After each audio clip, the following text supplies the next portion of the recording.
पे आप अच्छी तरह से मसाज करना और छोड़ देना। सुबह मॉर्निंग में ही अपने चेहरे को धोएंगे, रात को आपने इसी तरह से इसको लगा रहने देना। ये देखिए इस तरह से। Hello everyone, good morning. कैसे हैं आप सब? आई होप सभी अच्छे होंगे। तो आज की इस वीडियो में, जैसे कि आप सभी जानते हैं कि सर्दियां आ चुकी हैं और सर्दियों के मौसम में हमारी स्किन बहुत ज़्यादा डल हो जाती है, ड्राई हो जाती है। अगर ऐसे में हम अपनी स्किन का अच्छे से ख्याल नहीं रखते हैं तो रूखी सूखी सी, बेजान सी, काली पड़ने लगती है, जो कि हमें बिल्कुल भी अच्छी नहीं लगती है।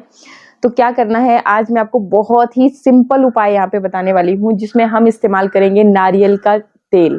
और नारियल का तेल जो होता है वो विटामिन ई से भरपूर होता है। इसके अलावा भी इसमें ओमेगा 3 फैटी एसिड्स होते हैं, बहुत सारे पोषक तत्वों का ये भंडार होता है। अगर आप रेगुलरली इसे अपनी स्किन केयर के लिए इस्तेमाल करोगे तो ट्रस्ट में आप देखोगे कि आपकी स्किन जो है ना, दिन प्रतिदिन निखरती चली जाएगी, यंग बनी रहेगी, टाइट बनी रहेगी। जो हमारी स्किन लटकती हुई, क्योंकि शुष्क होता है ना मौसम, तो हमारी स्किन ड्राई हो जाती है और स्किन भी एकदम ऐसी बहुत ज़्यादा रिंकल्स से दिखते हैं, लटकी हुई सी हमें दिखती है। तो ये आपकी स्किन को टाइट भी बनाए रखेगा और इसको यूज़ करने का बहुत ही बेस्ट तरीका मैं आपको बताने वाली हूँ। साथ ही आप मुझे बहुत बार पूछते हो कि विटामिन ई के कैप्सूल्स को हम कैसे इस्तेमाल करें, और सर्दियों का मौसम है, सर्दियों के मौसम में अगर आप इन कैप्सूल्स को यूज़ करते हो तो आप देखोगे कि आपकी स्किन दिन प्रतिदिन निखरती ही चली जाएगी। पिगमेंटेशन के लिए रामबाण इलाज है। तो जिन लोगों को पिगमेंटेशन की प्रॉब्लम है उनके लिए भी मैं यहाँ पे उपाय बताने वाली हूँ। तो चलिए देखते हैं किस तरह से आपको अपनी स्किन की केयर करनी है और किस तरह से आपको इन चीज़ों का इस्तेमाल करना है। तो चलिए, सबसे पहले तो क्या करना है कि नारियल का तेल, जैसा कि आप देख ही रहे हो कि जम जाता है सर्दियों के मौसम में बुरे हाल से। हमारे यहाँ पे भी सर्दियाँ शुरू हो चुकी हैं, तो ये भी बहुत ही बुरे हाल से जम चुका है। तो हम क्या करेंगे कि डबल बॉयल प्रोसेस के मदद से इसे हम थोड़ा सा मेल्ट कर लेंगे, ताकि आप इजीली इसे अपने स्किन पे इस्तेमाल कर सकें। नारियल के तेल को आप ना सिर्फ अपनी स्किन पे ही, आप अपने बालों की ग्रोथ के लिए भी इस्तेमाल कर सकते हैं। जैसे कि अभी आप देख ही रहे हैं कि मेरे बाल बहुत ही चंपू से आपको नजर आ रहे हैं, तो बस मैं नहाने के लिए ही चली थी। ये मैंने ओवरनाइट अपने बालों में लगाया हुआ है तेल। कैसे मैंने इसे बनाया और लगाया, चलिए पहले मैं आपको यही बता देती हूँ। ये बहुत सारे कमेंट्स आते हैं मेरे पास कि आप अपने बालों की ग्रोथ का राज बताइए, कि आपके बाल जो है ना बहुत ही बढ़िया तरह से ग्रो कर रहे हैं, क्या है राज इनका। तो मेरे बाल जो है ना काफी हद तक अभी लंबे हो चुके हैं। तो यही राज है कि मैं अपने बालों को ऑयलिंग प्रॉपरली करती रहती हूँ, और ऑयलिंग करने से ही सारे पोषक तत्व तो हमारे बालों के लिए जाते हैं। तो क्या करना है कि देखिए, नारियल का ऑयल ले लेना है। सरसों का ऑयल भी आप ले सकते हो, जो भी आपके पास अवेलेबल है वो आप ले सकते हो। मैं कभी सरसों का ऑयल यूज़ करती हूँ, कभी नारियल का ऑयल यूज़ करती हूँ। आपको भी हमेशा चीज़ों को चेंज करते रहना चाहिए। और एक सरसों के ऑयल के साथ ही मैंने आपको ऑयल बताया है बनाना, जो कि बहुत ही इफेक्टिव है। आप एक बार ट्राई ज़रूर करना। वीडियो में डिस्क्रिप्शन में ऐड कर दूंगी, आप देख लेना वहाँ से लिंक, या फिर डायरेक्टली भी जाओगे आप चैनल पे तो आप देख सकते हो। ट्रस्ट मी, मैं अपनी बेटी के बालों में भी उसे लगाती हूँ और उसके बाल भी काफ़ी ज़्यादा ग्रो कर रहे हैं। और वो डैंड्रफ के लिए भी कारगर है। बेटे के सिर में डैंड्रफ हो जाता है और सर्दियों में हमें ये चीज़ ना देखने को मिल जाती है कि डैंड्रफ बहुत ज़्यादा हो जाता है। तो उस ऑयल को आप ज़रूर बनाइएगा, लगाइएगा। सरसों के ऑयल में ही मैंने उसे बनाया है, बाकी आप कोकोनट ऑयल में भी बना सकते हो, लेकिन यही बात आती है कि ये जम जाता है, इस वजह से मैं सरसों के ऑयल में बनाती हूँ। तो फिर क्या करना है, सबसे पहले तो मैंने डबल बॉयल प्रोसेस से इसको, नारियल के तेल को, ये वाला बिल्कुल शॉर्टकट उपाय है। जो लोग कुछ नहीं कर सकते, मतलब जिन्होंने ऑयल नहीं बनाना है, कुछ नहीं करना है, उनको सिंपली बस इस तरह से आपने गरम कर लिया कि गरम करना है। पहले पानी बॉईल होने दीजिए और फिर इस बर्तन को प्लेस कर दीजिए इसमें ऑयल डाल करके, तो ये गर्म हो जाएगा। अब क्या करना कि इसमें हमने एक विटामिन ई का कैप्सूल ऐड कर लेना है। अगर आपको बहुत ही ज़्यादा बाल आपके झड़ते रहते हैं, डैंड्रफ की समस्या है, बिल्कुल ग्रो नहीं कर रहे हैं बाल, तो आप इसमें 2 कैप्सूल भी ऐड कर सकते हो। बहुत ज़्यादा कारगर ये आपके लिए ऑयल बन के रेडी हो जाता है।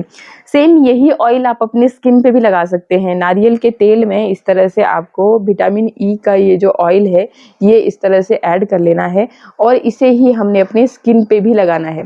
ठीक है, तो अच्छी तरह से हम इसे मिक्स कर लेंगे। एक और देखिए, बहुत बार आप पूछते हो कि विटामिन ई को हम सर्दियों के मौसम में कैसे अपने स्किन केयर के लिए इस्तेमाल करें। तो ये देखिए, डायरेक्टली आपने इस तरह से लिया, ये देखिए यहाँ पे एक अपनी फिंगर टिप पे बूंद सी ले ली। हमें डार्क सर्कल्स बहुत ज़्यादा हो जाते हैं सर्दियों के मौसम में। प्रॉपरली सर्दियों के मौसम में नहीं, किसी भी मौसम में हो सकते हैं। अगर प्रॉपरली आप नींद नहीं लेते हो, स्ट्रेस बहुत ज़्यादा है, आपका कंप्यूटर पे, मोबाइल पे काम बहुत ज़्यादा है, तो उस वजह से भी। तो इस तरह से आपने सिंपली लिया और इसको अच्छी तरह से इस तरह से मसाज कर दिया। इसे आप बादाम के ऑयल के साथ भी मिक्स करके रख सकते हो और इस तरह से डेली अपने डार्क सर्कल्स के ऊपर मसाज कर लिया। रात को सोने से पहले ये काम करना, आप देखोगे कि कुछ ही दिनों में आपके डार्क सर्कल बिल्कुल गायब हो जाते हैं। आपने देखा होगा कि जब मैं दिल्ली से आई थी तो उस वक्त मेरे डार्क सर्कल बहुत ही ज़्यादा हैवी थे, मतलब बिल्कुल साफ ही दिख रहा था, डर जाते थे लोग तो अभी मतलब मेरे जो डार्क सर्कल हैं काफ़ी हद तक कम हो चुके हैं और रेगुलरली मैं इसका इस्तेमाल कर रही हूँ। 3 दिन में ही मुझे रिजल्ट्स मिले हैं, बहुत बढ़िया। तो इस तरह से आपको इस्तेमाल करना होता है। जिन लोगों को पिगमेंटेशन की समस्या है वो भी सेम इसी तरह से लीजिएगा।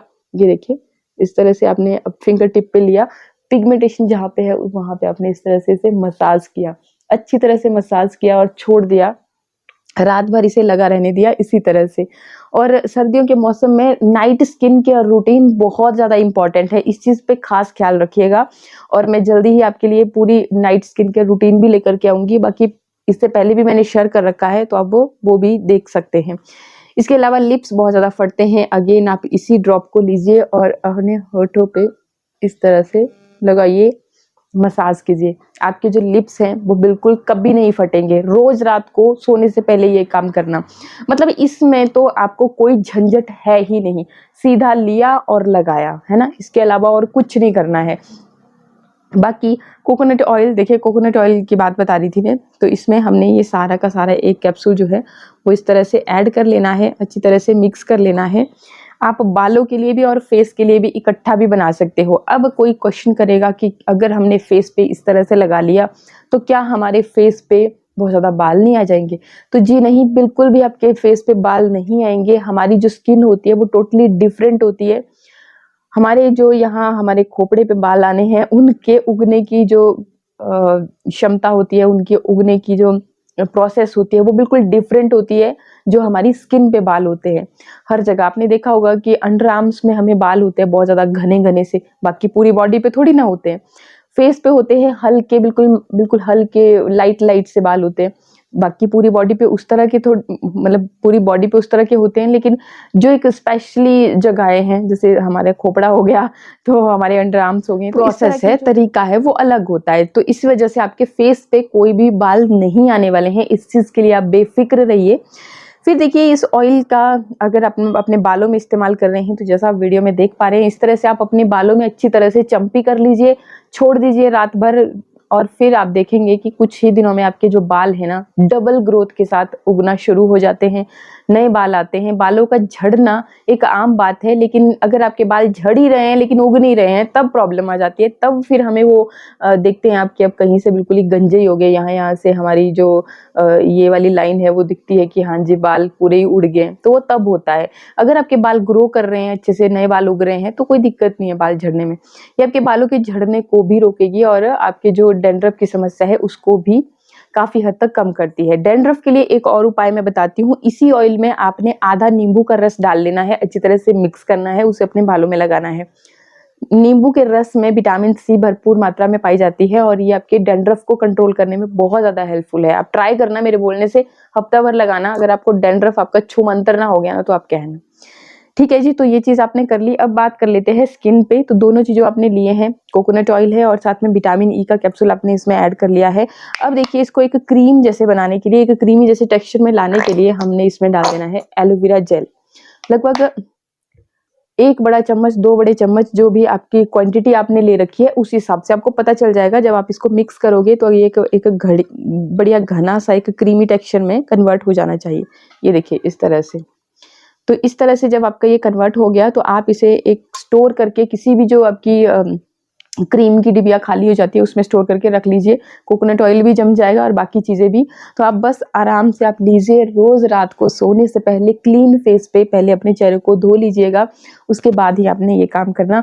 इस पर आप अच्छी तरह से मसाज करना और छोड़ देना। सुबह मॉर्निंग में ही अपने चेहरे को धोएंगे, रात को आपने इसी तरह से इसको लगा रहने देना। इतना सिंपल उपाय है कि आप कोई भी इसे फॉलो कर सकता है और ट्रस्ट मी, आप देखोगे कि आपकी स्किन जो है ना दिन प्रतिदिन निखरती चली जाएगी। ग्लो आप देखोगे ना कि सर्दियों के मौसम में भी आपको अपनी स्किन बिल्कुल ग्लोइंग नजर आएगी।